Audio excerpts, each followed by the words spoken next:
Hello guys, andito na naman tayo sa bagong episode ng Pinoy Movies Then and Now, at ang pelikula natin ngayon ay ang Tiyanak, isang horror, thriller, drama movie na pinalabas noong 1988. Halika't tignan natin ang mga edad at totoong pangalan ng mga paborito nating artista sa taon na inilabas ang pelikula at sa taong kasalukuyan. Guys, bago natin simulan ang video, please like, share and subscribe. Salamat! Christy, edad noong pinalabas ang pelikula 17, ginampanan ni Charlotte Jennifer De Leon Elsori, edad ngayong taon 53.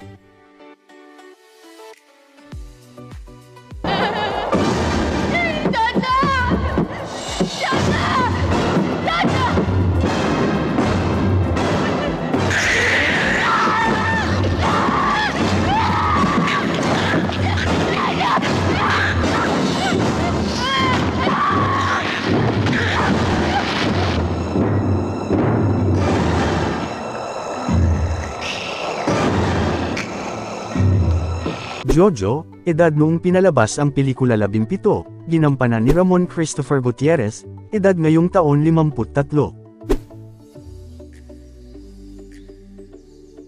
Chris, sinisisi mo ba sarili mo?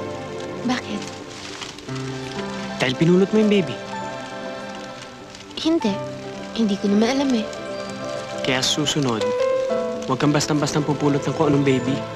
Lola, edad noong pinalabas ang pelikula 76, ginampanan ni Mary Walter, na pumanaw noong 1993 sa edad na 80. Maligno. Maligno ang sanggol na yan. Patayin yan. Hindi yan tao.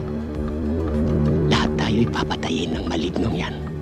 Mars, edad noong pinalabas ang pelikula 23, ginampanan ni Rudolph Yaptinchay, edad ngayong taon 50. Ayoko. Ayoko. Baby ko to. Pag kinuha niyo sa akin, aalis na ako sa bahay na to. Hindi niyo na ako makikita uli. Okay lang, Jules. Hindi natin papaampun ng bata. Kung gusto mong tayong umampun, gagawa tayo ng paraan. Huwag ka mag-alala, Julie. Julie, edad noong pinalabas ang pelikula 20, ginampanan ni Catherine Janice Yap de Belen, edad ngayong taon 56.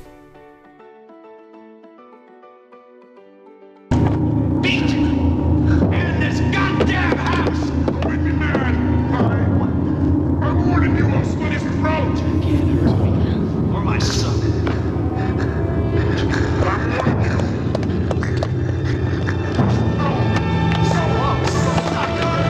Tita Sara, edad noong pinalabas ang pelikula 50, ginampanan ni Remedios Papadancel, na pumanaw noong 2013 sa edad na 84 dahil sa komplikasyon dulot ng operasyon. Julie. Problema yan. Dali na lang natin yan sa kumbento. Sa bahay ampunan. Boy, edad noong pinalabas ang pelikula 17, ginampanan ni Brian Paul, edad ngayong taon 53.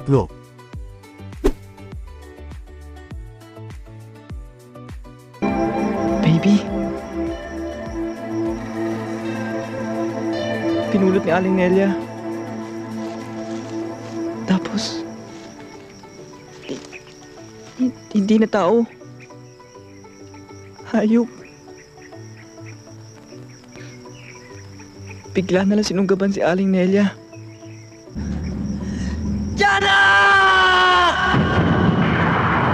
Iris, edad noong pinalabas ang pelikula 14, ginampanan ni Chucky Dreyfus, edad ngayong taon 50. Alam mo ba kung bakit lagi ako sinasama ng tatay ko? Backup niya ako eh. Tapos sharpshooter ako, alam mo ba? At saka yung pinapagamit sa akin ng tatay ko, hindi lang basta barel. Magnum. Alam mo kung dala ko yung Magnum ni tatay? Nakita mo yon? Nakita mo? Saan ganun lang? Monica, edad noong pinalabas ang pelikula 13, ginampanan ni Maria Carmina Muñiz Villarroel, edad ngayong taon 49.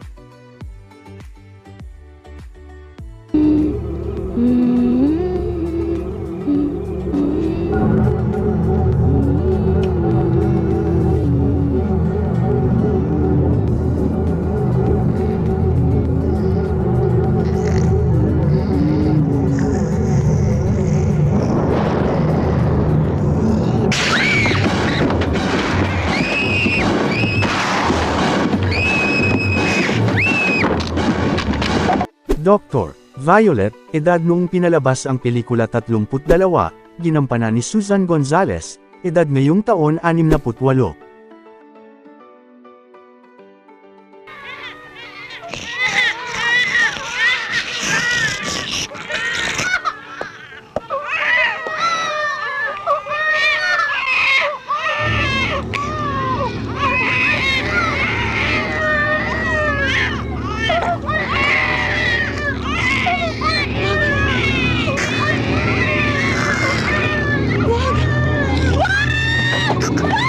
Ang Bayawak, edad noong pinalabas ang pelikula 37, ginampanan ni Zoraida Sanchez, na pumanaw noong 2008 sa edad na 57 dahil sa breast cancer.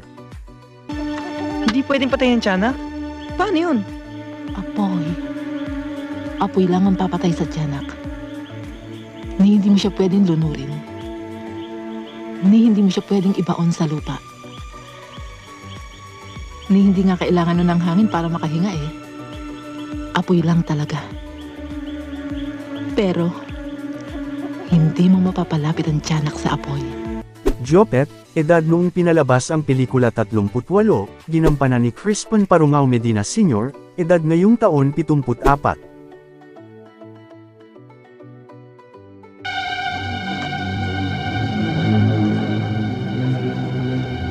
Hindi si Canonigo ang pumatay kay Nelia. Nakita ko. Alam ko kung anong pumatay sa asawa ko eh.